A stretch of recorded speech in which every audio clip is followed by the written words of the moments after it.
All right, today we're going to talk about sequences.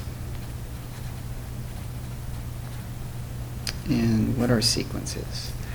Basically, a sequence is just a ordered list of numbers. So to give you a simple example, we start off with a brace.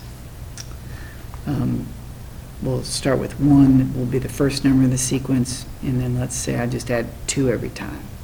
So if I add 2 to that, I get 3. If I add 2 to that, I get 5. If I add 2 to that, I get 7.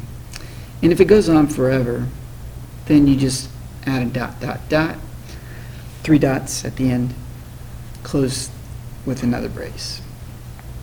All right, so that's basically one type of sequence. This sequence, as you can see, we're just adding 2.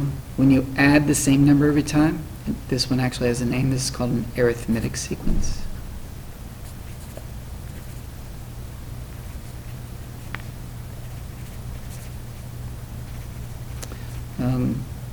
If you multiply by the same number every time, it would be a geometric sequence. So an example of a geometric sequence would be, let's say we start with 1 again, but instead of adding 2 every time, let's say we multiply by 2 every time. So if I multiply that by 2, I get 2, and if I multiply that by 2, I get 4. If I multiply that by 2, I get 8. And if it goes on forever, dot, dot, dot, and that's geometric. All right. So these also, let's go ahead and write infinite beside these.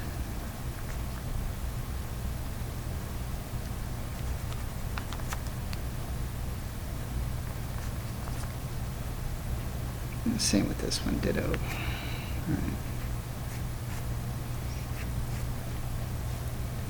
All right. I'm going to give you another sequence, and all I want you to do is I want you to find the missing terms. Right? So let's say I've got 3, 7, 11, 15, blank, blank. So go ahead and pause the video and write this down, what I've written so far, and fill in those 2 blanks. You can do that now. All right. So let's see what's going on in the sequence. Well, first thing we do is we look for differences. The difference between these two, 7 minus 3 is 4. So we added 4 to get 3, added 4 to 3 to get 7. We add 4 to 7 to get 11, right? 11 minus 7 is 4 as well. And then we add 4 to 11 to get 15. So that's the pattern. We're just adding 4 every time. Since we're adding the same number every time, this is also an arithmetic sequence. So if we add 4 to this one, we get 19. If we add 4 to that, we get 23. And that is the 2 missing terms. If I put these in braces, I can call this a finite sequence. Finite sequence. Finite meaning it doesn't go on forever. All right. The position of the number in the sequence, the position is denoted by where it is in the sequence. So for instance, this is the first number, the second number, the third number, the fourth number, and the fifth number, and the sixth number. Usually we use a lowercase letter to denote the function notation for the sequence. So for instance, for this same sequence, we might say a sub 1 is 3, a sub 2 is 7, a sub 3 is 11, a sub 4 is 15, a sub 5 is 19, and a sub 6 is 23. Right. Now it doesn't have to be A, it might be a B, it might be a U. I think in some of our textbooks they actually use a U. This 1 right here is called a subscript. It's not A times 6, it's just saying A with a little bitty 6 to say that this is the 6th number in the sequence. All right, each sequence also has a rule. So for the rule for this sequence, there's two kinds. There's something called the explicit rule. Explicit rule. The explicit rule basically allows you to find any number in the sequence from the rule. If you know the position of the number, you should be able to find it with the explicit rule. It works something like this. If I want to know the nth number in the sequence, so I'm going to use a sub n here. So the nth number of the sequence, how do you find it? Well, basically you have to start with 3. And what do? Well, we always add 4. So I'm going to add 4. And how many times am I going to add 4? Well, I'm going to add 4 n minus 1 times. Let me explain that a little bit. For instance, if I wanted to know the 4th number of the sequence, I would start with 3, and then I'd have to add 4 how many times? Well, I add 4 once, twice, 3 times. So to get to the 4th number, I add 4 3 times.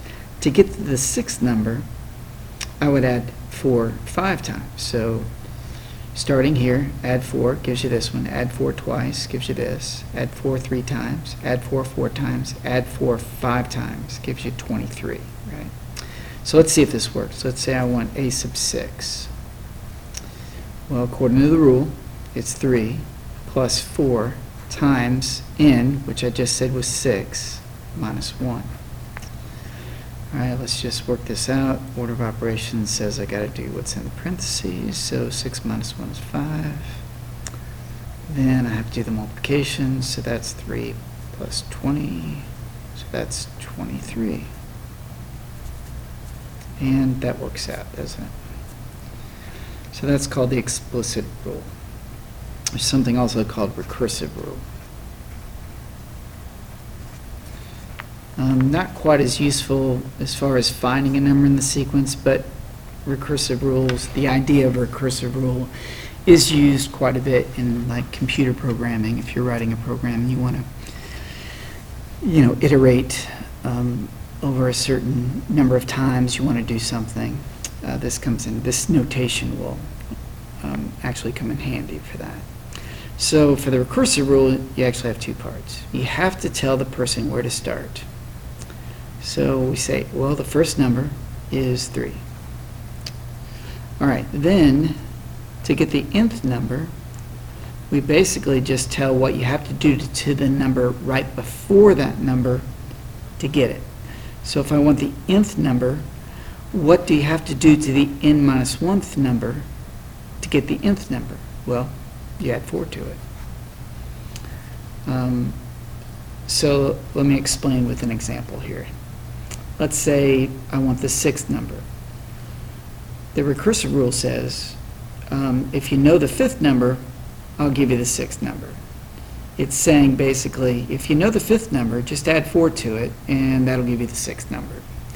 It's sort of like saying, to get the next number, take the number you have now and add 4 to it. So the now is the n minus 1, and the next is the n. Right? So that is the recursive rule. Does it work? We can check it.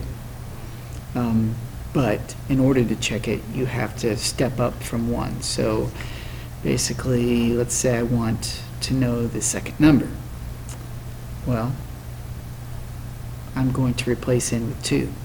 So a sub 2 equals a sub n minus 1. Remember, n is 2, so that's 2 minus 1 plus 4.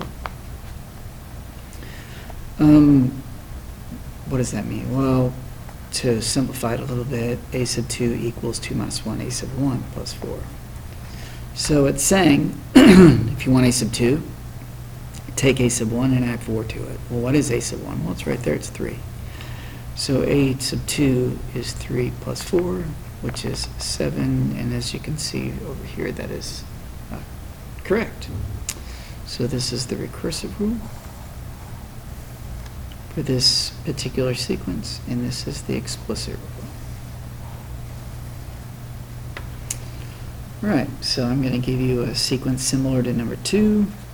What I want you to do is find the two missing numbers and then find the two rules. I want you to pause it after I write it and see if you can find it on your own, and then we'll go over it. All right, so let's see. We'll start off with 20, and we'll go down to 18, 16, 14, blank, blank. All right, go ahead and pause the video, find the two missing numbers, and then see if you can give me the rule. All right. So let's see, what should you have gotten? As you can see, it's just going down by 2 every time, so this is another arithmetic sequence. So this one's going to be 12, and this one's going to be 10. What's the explicit rule? Well, the explicit rule says start with 20. What do you do to the 20? Well, you take away 2. How many times do you take away 2? Well, n minus 1 times, right? To get, remember, this is a 1, this is a 2, this is a 3. If I want the second number, how many times do I take away 2 from the first number? Well, just once. All right, let's check it and see if it works. This is, let's see, a 4, a 5, a 6. So it's always smart to check it and make sure it's working. So if I want the sixth number, I'm going to let n be 6. So this will be 20 minus 2 times 6 minus 1. So let's work that out. That's 20 minus 2 times 5, which is 20 minus 10, which is 10. So a sub 6 is 10, and that works out. So the rule works. All right, what about the recursive rule? If you haven't done the recursive rule, go ahead and pause it and try to do it by yourself. All right, so let's see. Remember with the recursive rule, there's 2 parts. You have to give the first number, and then you have to give the rule. So it would be A1 is 20, and then A sub n is the number before it, which is A sub n minus 1, and then you take away 2. And that's the rule. All right, let's try another one. Number 3. I'm going to do the same as above. You're going to see if you can figure this out by yourself after I write it down. So you're looking for 3 things: 2 missing numbers, explicit rule, and recursive rule. All right, let's see. 1. Negative 4, negative 9, negative 14, blank, blank.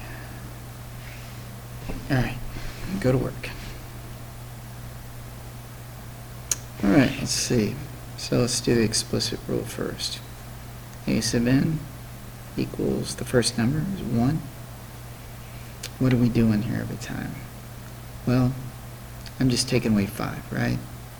You can see, not sure, just take any number in the sequence. So we'll take negative 4 and take away the number before it, and I get negative 5. That should work for all of the numbers. So for instance, if I do the negative 14 and take away the one right before it, which is negative 9, I get negative 5. Or if I start with the negative 9 and take away the one before it, negative 4, I get negative 5, right? So it's always negative 5. So we start with 1. We're taking away 5. How many times do I take away 5? n minus 1 times. All right. Oh, I forgot to write down what these numbers were. Let's see. Take away 5 from this, and you get negative 19, right? And take away 5 from this, and you get negative 24, I believe. All right, let's see if it works. So that's the first, second, third, fourth, fifth, 6 numbers. So if I want the 6th number, I better get negative 24. That's going to be 1 minus 5 times. This is the sixth number, so I'll put a 6 in there, just like it is there. Minus 1. So it's 1 minus 5 times 5, which is 1 minus 25, which is negative 24.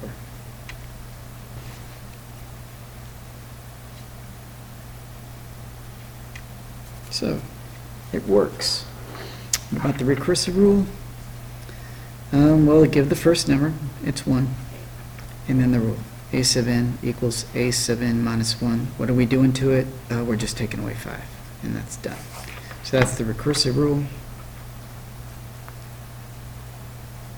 And this is the explicit rule.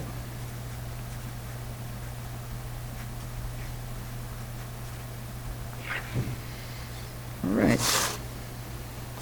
Thanks for watching.